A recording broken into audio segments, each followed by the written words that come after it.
हाय friends, मी Aditi's book of रेसिपीजमध्ये पुन्हा एकदा तुमचं खूप खूप स्वागत करते.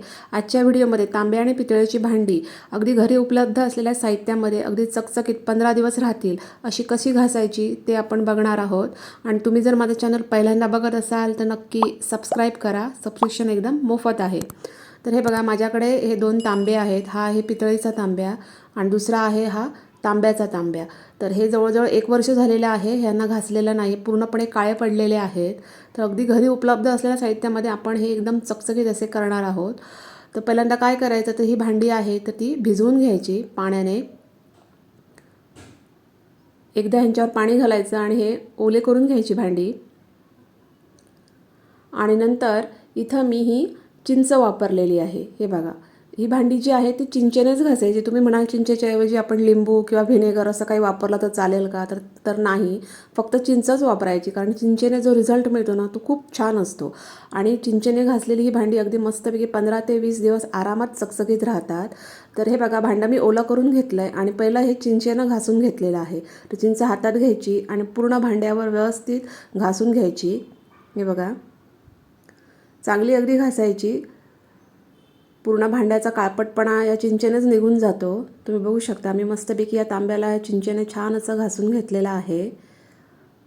जेवढं जास्त तुम्ही ह्या चिंचेने याला घासाल तेवढं त्याचा चकचकीतपणा जास्त येतो. तर मस्तपैकी पूर्ण भांडं असं चिंचेने पूर्ण कवर करून घ्यायचं.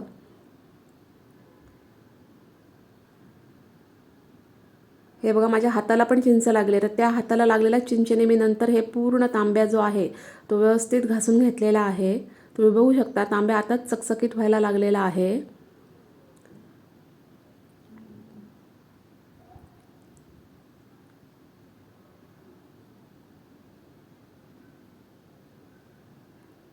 आणि नंतर हा पाण्याने धुवून घ्यायचा. हे बघा, पाण्याने धुवून घ्यायचा, स्वच्छ असा धुवून घ्यायचा, सगळी चिंच घालून टाकायची.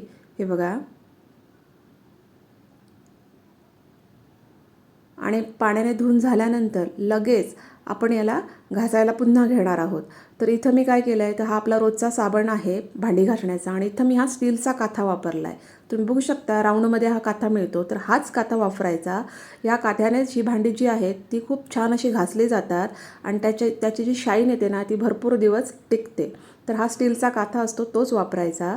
आणि हा आपला रेग्युलर जो आहे साबण भांडी घासण्याचा तर तो मी काथ्याला लावून घेतला आहे. आणि हा जो तांब्या आहे तो पुन्हा मी ह्या साबणाने आणि काथ्याने छान असा घासून घेतला आहे. तुम्ही जेवढा जास्त जोर लावून हे भांडं याने काथ्याने घासून घ्याल तेवढं ते भांडं खूप छान चकाकतं आणि तेवढं जास्त दिवस त्याची जी शाईन आहे ती टिकून राहते. तर काथ्याने खूप छान असं हे भांडं घासून घ्यायचं. तुम्ही बघू शकता, मी खूप छान असं हा अगदी काथ्याने हा तांब्या आहे तो घासून घेतला आहे. त्याचा काळपटपणा पण आता बघा, तुम्ही त्याचा रंग बघू शकता. त्याचा जो फेस आला आहे त्याला, तो काळपटपणा सगळा तांब्याचा त्या फेसामध्ये आलेला आहे. आणि आता याला मी धुवून घेतलेला आहे. जेवढं जास्त वेळ तुम्ही काथ्याने जास्त दाबून जेवढं घासाल तेवढा तो खूप छान असा चकचकीत होतो आणि त्याचा चकचकीतपणा पण खूप जास्त दिवस टिकून राहतो. तर आता हे भांडं खूप छान असं मस्तपैकी धुवून घ्यायचं. तुम्ही बघू शकता, खूप छान अगदी चकचकीत असा हा पितळीचा तांब्या झालेला आहे. मी मस्त असा धुवून घेतला स्वच्छ अगदी. आणि हे बघा, खूप छान अगदी नवीन दिसतोय. इतका मस्त अशी शाईन या तांब्याला आलेली आहे. तर अशाच प्रकारे मी हा तांब्याचा जो तांबा आहे तर तो मी घासून घेणार आहे. तर त्याला पण मी ही चिंच व्यवस्थित घासून घेतलेली आहे. तांब्या तुम्ही बघू शकता पूर्ण काळा पडलेला आहे. 1 वर्षापेक्षाही जास्त वेळ झालेला आहे की हा तांबा मी घासलेला नाही, तसाच पडून होता. तर बघा, त्याला चिंच व्यवस्थित मी मस्तपैकी अशी घासून घेतलेली आहे. चिंच घासताना त्याची शाईन यायला सुरुवात होते. तर हे बघा, मस्त असं घासून घेतलं मी चिंचेने आणि त्याला धुवून घेतलं आहे पाण्याने.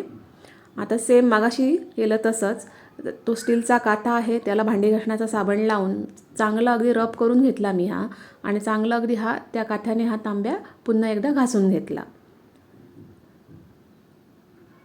मस्त अगदी घासून घ्यायचा, हात जरा घट्ट लावायचा आणि मस्त अगदी हा तांब्या घासून घ्यायचा. तर बघू शकता तुम्ही, तसा मी तांब्या घासून घेतला आणि पाण्याने स्वच्छ धुवून घेतला.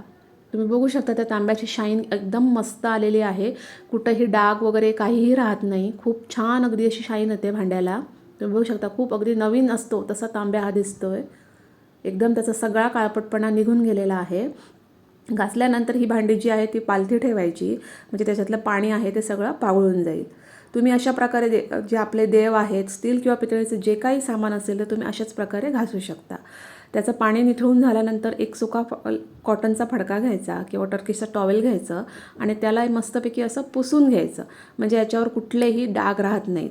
तर याच्यावर पाणी वगैरे राहिलं तर कदाचित डाग राहण्याची शक्यता असते, पण फडक्याने छान असं पुसून घेतलं तर ह्याच्यावर बघा कुठलाही डाग राहत नाही. आणि तुम्ही बघू शकता खूप छान असा हा तांब्या घासून झालेला आहे, एकदम चकचकीत असा झालेला आहे. अगदी आरामात 15 ते 20 दिवस याची जी शाईन आहे ती तशीच टिकून राहते.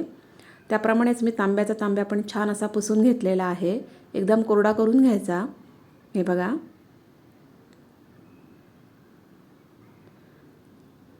आणि तुम्ही बघू शकता याची पण शाईन खूप छान आलेली आहे. अगदी आरामात 15 ते 20 दिवस अशीच ही भांडी चकचकीत राहतात जर या पद्धतीमध्ये घासली तर. आपण कुठलाही एक्स्ट्रा खर्च केलेला नाही आहे. घरी उपलब्ध असलेल्या साहित्यामध्ये ही तांब्या आणि पितळेची भांडी आपण चकचकीत केलेली आहेत. तर तुमचे जे घरात देवघरात जे देव असतात किंवा घरात जी तांब्या पितळेची भांडी असतात तर तुम्ही ही अशा पद्धतीने एकदम चकचकीत करू शकता, छान अशी नवीन अशी करू शकता.